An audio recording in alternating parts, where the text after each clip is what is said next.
தினமணி நேயர்களுக்கு வணக்கம். மணி இப்போ நேரம் ஏறத்தாழ மாலை 7 மணி ஆயிடுச்சுன்னு நினைக்கிறேன். ஸோ இப்போப்படி தாவேகா அதே நிலையில தான் இருக்கிறாங்க. 107 இடங்களிலும், திராவிட முன்னேற்ற கழகம் 73 இடங்களிலும், அண்ணா திராவிட முன்னேற்ற கழகம் 54 இடங்களிலும் முன்னிலை வகிச்சிட்டு இருக்கிறாங்க. திரவியம் சார் நம்மளோட நினைஞ்சிருக்கிறாங்க. சார், விஜய் அவர்கள் வழக்கமா வெளில வந்தாருன்னா அவரை சுற்றி கூட்டங்கள் இருக்கும், பாதுகாப்புலாம் ரொம்ப பலமா இருக்கும். இன்று அவரு பாதுகாப்பு யாருன்னா போலீஸ் பாதுகாப்பு இருந்தது அவர் வெளில வரும்போது.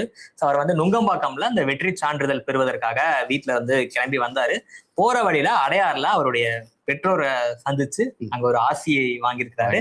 சோ வெற்றிக்கு அப்புறமா அங்கதான் அவர் முதல் முறையா தொண்டர்களை சந்திச்சு கையெல்லாம் அசைச்சிருக்கிறாரு அப்படின்னு நினைக்கிறேன் நானு.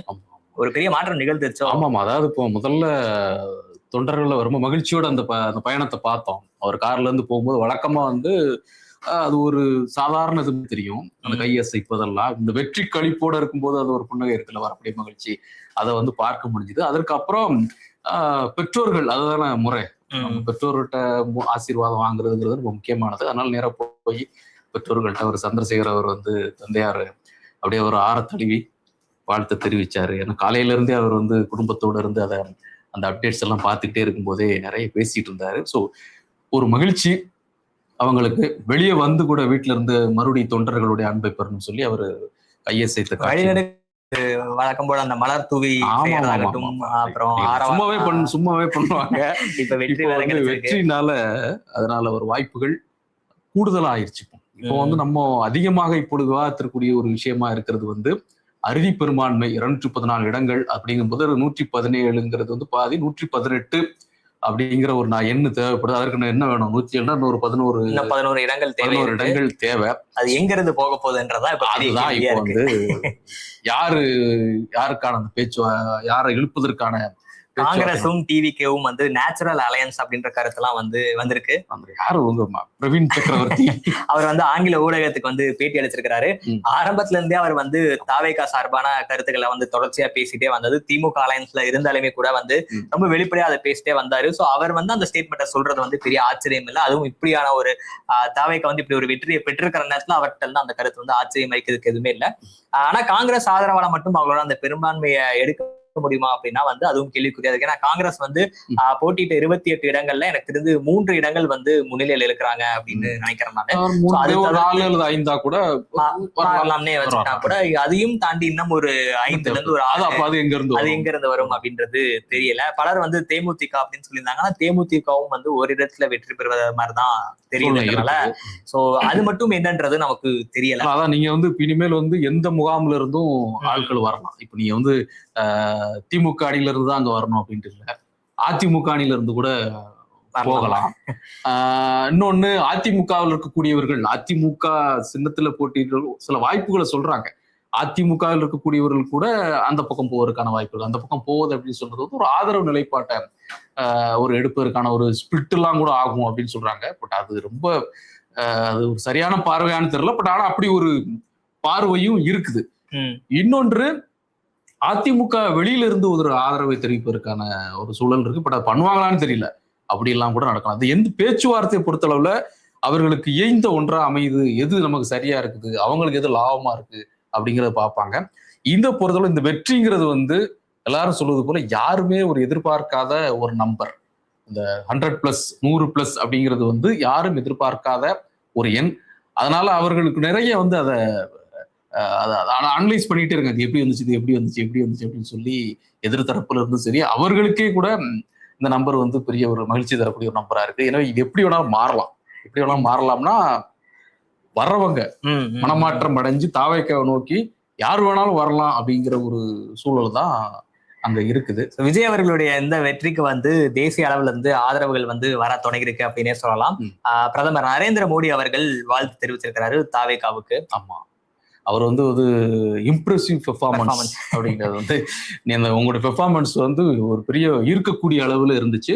ஸோ தமிழ்நாட்டுக்கு தேவையான முன்னேற்ற தேவையான எல்லா உதவிகளையும் செய்வதற்கு, அதற்கான விஷயங்கள்லாம் பண்றதுக்கு மத்திய அரசு தயாரா இருக்கு அப்படிங்கிற சொல்லி அவர் எந்த தங்கு தடையுமின்றி தமிழ்நாட்டுக்கான என்ன செய்யணுமோ அதை நாங்க பண்ணுவோம் அப்படிங்கிற மாதிரி அவருக்கு ஒரு வாழ்த்து தெரிவிச்சிட்டாரு. இன்னொரு பக்கம் பாத்தீங்கன்னா ராகுல் காந்தி அவர்களும் வாழ்த்து தெரிவித்ததாக தகவல்கள் வந்துட்டு இருக்கு. ஆனா அதுல ஒரு எக்ஸ்தலத்துல அது பதிவு எதுவும் பார்க்க முடியல. ஒருவேளை முன்பு பேசின மாதிரி தொலைபேசியில கூட பேசிருக்கலாம். அப்படின்னா தகவல் பேசினாரு தொலைபேசியில விஜய் கூட ராகுல்னு சொன்னாரு. ஆனா எந்த பதிவுமே இல்லாம இருந்துச்சு.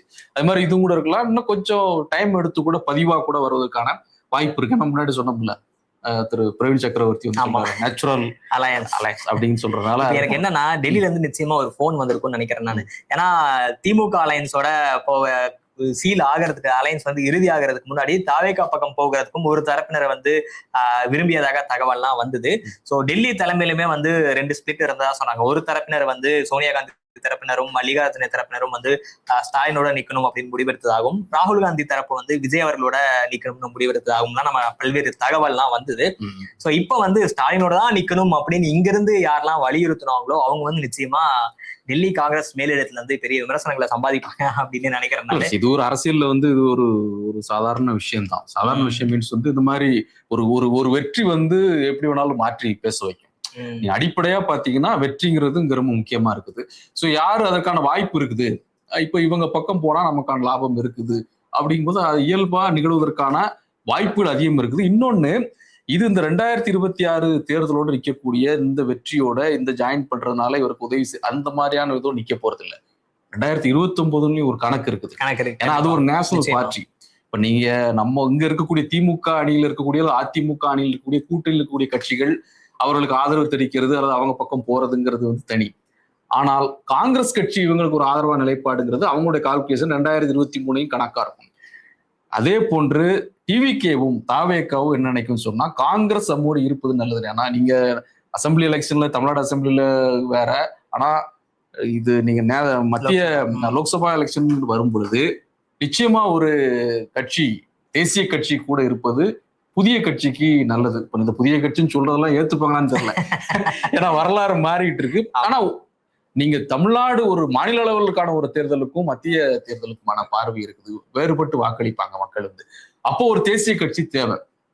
இப்போ வரலாறு படைத்துக் கொண்டிருக்கிறார், படைத்து விட்டார் அப்படிங்கிற செய்தி பாருங்க. அதாவது நீங்க அந்த வாக்கு சதவீதத்துல பாத்தீங்கன்னா எம்ஜிஆரே மிஞ்சிட்டார். அதான் எல்லாருமே என்ன சொன்னாங்கன்னா, தாவேகா வந்து எல்லாரையும் ஆச்சரியப்படக்கூடிய வகையில ஒரு வாக்கு சதவீதத்தை பெறுவாங்க அப்படின்னு சொல்லியிருந்தாங்க.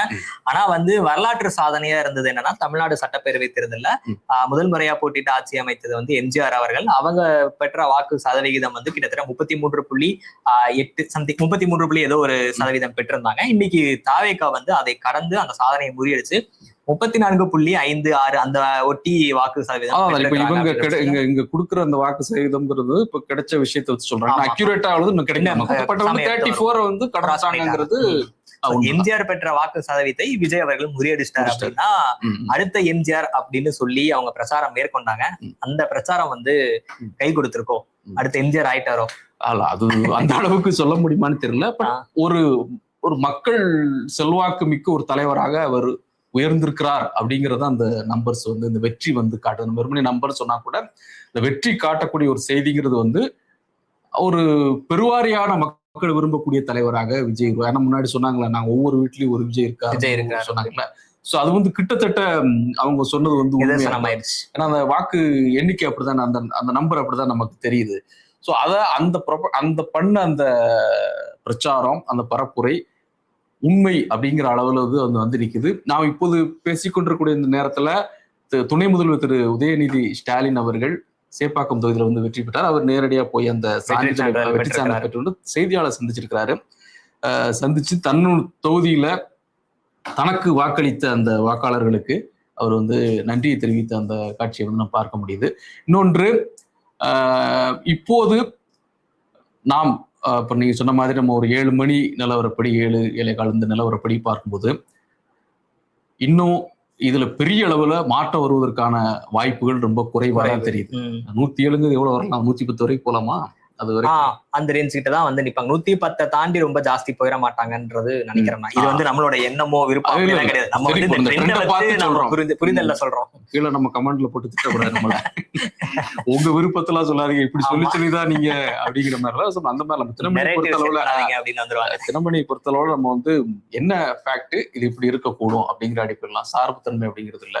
நீங்க சும்மா 107ங்கிறது 110 போய் அல்லது 107 கூட நிக்கலாம், அல்லது இன்னும் 2 குறைஞ்சு 105 கூட போகலாம். இதுதான் அதிகபட்சம் 110, குறைஞ்சபட்சம் 105. இதுதான் இது.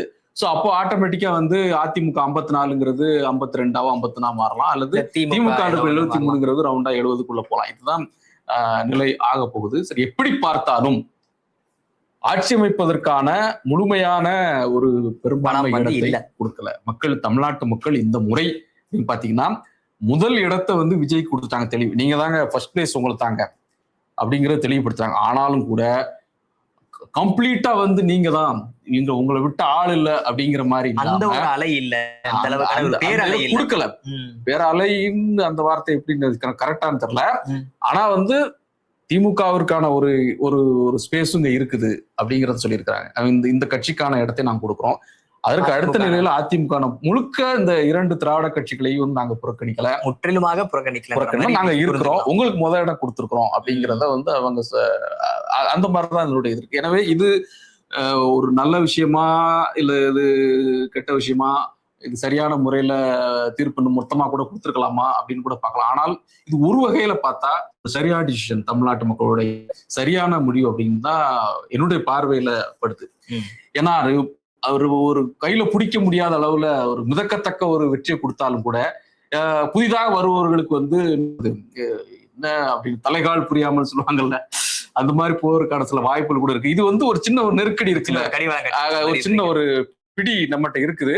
மக்கள் நமக்கு வாய்ப்பை கொடுத்துருக்காங்க, அதே இடத்துல நம்ம கவனமா செயல்படணும். இந்த மக்கள்கிட்ட நம்ம நம்பிக்கையை பெறணும். அவங்க நம்ம சொல்ல ப்ராமிசஸ் எல்லாம் நிறைய சொல்லியிருக்காங்கல்ல, அதெல்லாம் நம்ம செயல்படுத்தணும். அடுத்து மீண்டும் நம்ம ஆட்சி இந்த பெருமை அதே அறுதி பெருமையான வரணும் அப்படிங்கிறதுக்கான உழைக்கக்கூடிய ஒரு வாய்ப்பை மக்கள் கொடுத்துருக்காங்கன்னு கூட பார்க்கலாம். இது என்னுடைய சொல்றீங்க, புரியுது.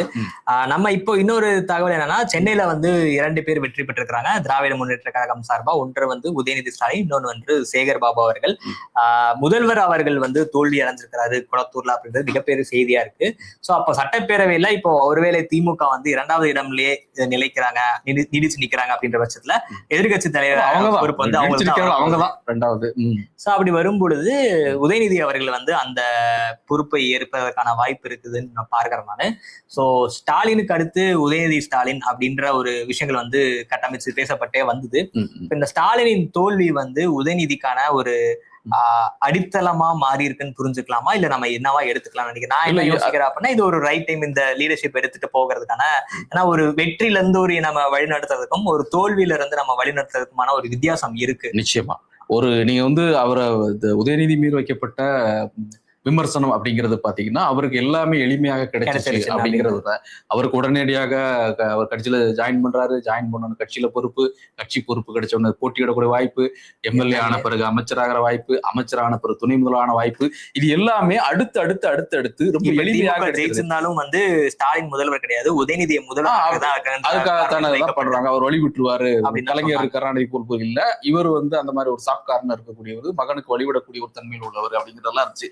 அப்படி இல்லை, நீங்க சொன்ன மாதிரி இப்ப தோல்வியில் இருந்து அப்போ ஒரு பொறுப்பு வந்து அவருக்கு போகுது. அந்த கட்சியை வழி நடத்தக்கூடிய ஒரு பொறுப்பு இயல்பாக இந்த தீர்ப்பின் மூலமாக, மக்கள் தீர்ப்பு மூலமாக திரு உதயநிதிக்கு போகுது. ஒரு வகையில பார்த்தா இந்த சேலஞ்ச, இந்த சவாலை வந்து சமாளிக்கக்கூடிய ஒரு வல்லமையை பெறுவதற்கான ஒரு வாய்ப்பு இந்த தேர்தல் அமைப்பு கொடுத்திருக்குது அப்படி சொல்லலாம். ஏன்னா அவரு இப்ப பேசும்போது கூட வாக்காளர்களுக்கு